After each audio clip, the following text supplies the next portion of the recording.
Bonjour, bonsoir, bienvenue sur la chaîne du Sorcerer et aujourd'hui autre sujet sur un de mes coups de cœur aussi de l'année 2024 qui touche déjà à sa fin, c'est passé comme un éclair comme d'habitude et là il y a cet album qui tourne un peu dans mon disque depuis quelques mois que j'adore écouter qui s'appelle Honey de Caribou. Je pense que ça va faire son troisième album que j'ai suivi de lui. Il y a de cela je l'avais découvert en 2015, même s'il est là depuis plus longtemps, avec l'album Our First Love aussi, qui était sorti en 2015, qui a eu énormément de critiques dithyrambiques un peu à sa sortie.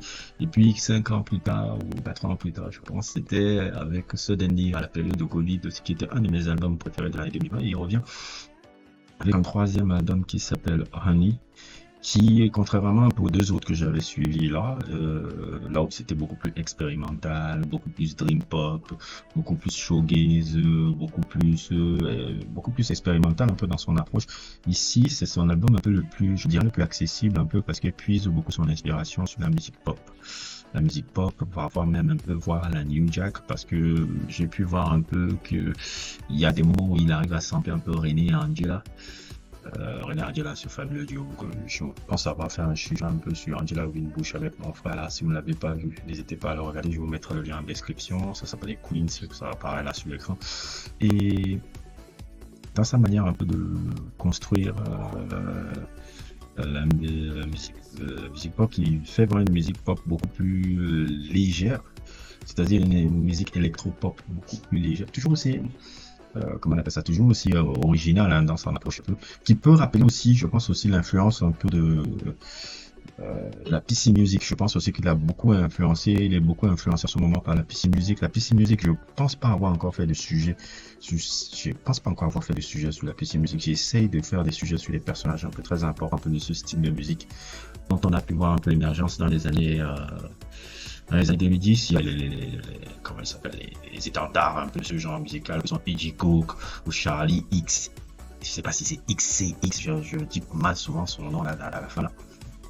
C'est un peu les pionniers un peu de ce genre musical où ils reprennent un peu des morceaux pop un peu des années 2000 qui retravaillent un peu de manière très expérimentale pour donner un peu un aspect plus coloré un peu à ces musiques pop très commerciales qui transforment en quelque chose d'expérimental. C'est la même chose que je vois un peu avec cette approche que Caribou a eu avec son album Honey qui est vraiment le plus accessible pour l'instant de ce que j'ai suivi de lui. Contrairement un peu à ces deux autres où il voguait vers vraiment quelque chose de beaucoup plus expérimental et qui marquait un peu l'influence un peu de ses amis proches, hein, Fortet et Floaty Point qui sont aussi des grandes figures de la musique électronique un peu moderne. Un peu. D'ailleurs, je vous ai fait un sujet sur Floaty Point si je ne me trompe pas. Il y a un an avec le dernier, c'est pas son dernier maintenant, c'est son avant-dernier album, l'album qu'il avait fait avec Pharoah Sanders, c'était euh, le dernier travail en album de Pharoah Sanders, un album qui m'a marqué comme jamais. Si vous n'avez pas vu encore ce sujet, je vous mettrai le lien en description.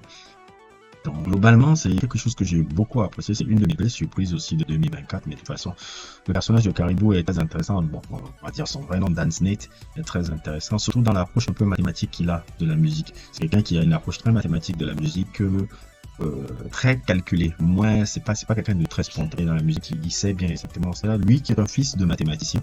Son père qui s'appelait, je crois, Victor Snate, je pense c'est ça. Victor Snate, un peu dans les recherches que j'ai vues, son père s'appelait Victor Snate, qui était un mathématicien très revu un peu dans la cité et tout, qui l'a sûrement fait passer aussi la passion de la musique, comme vous pouvez voir sur ces photos qui apparaissent sur votre écran. Et globalement, il a hérité un peu de ça. Même dans c'est quelqu'un qui a une large culture musicale. Hein. Il peut te parler de J. Paul, comme il peut te parler de Lil Wayne. D'ailleurs, encore un petit parenthèse, je vous ai fait un sujet sur J. Paul encore. Il y a de cela quelques mois. Si vous ne l'avez pas vu, n'hésitez pas à le voir n'hésitez pas à le voir sur, je vais vous mettre le lien en description, c'est toujours disponible sur la page. Donc, globalement, un peu, c'est mon avis un peu sur cet album-là. Je ne peux que vous conseiller cet album. C'est vraiment un doux plaisir un peu de l'écouter chaque fois quand j'avais besoin souvent des choses un peu beaucoup plus expérimentales et beaucoup plus trucs. Donc voilà, merci à nos nouveaux abonnés. J'ai vu que j'ai encore gagné quelques abonnés. Merci à ceux qui sont abonnés à la chaîne Patreon. N'hésitez pas à vous abonner à la chaîne Patreon. Nous avons besoin de vous à la chaîne Patreon. N'hésitez pas à liker, n'hésitez pas à vous abonner et à plus pour votre aventure.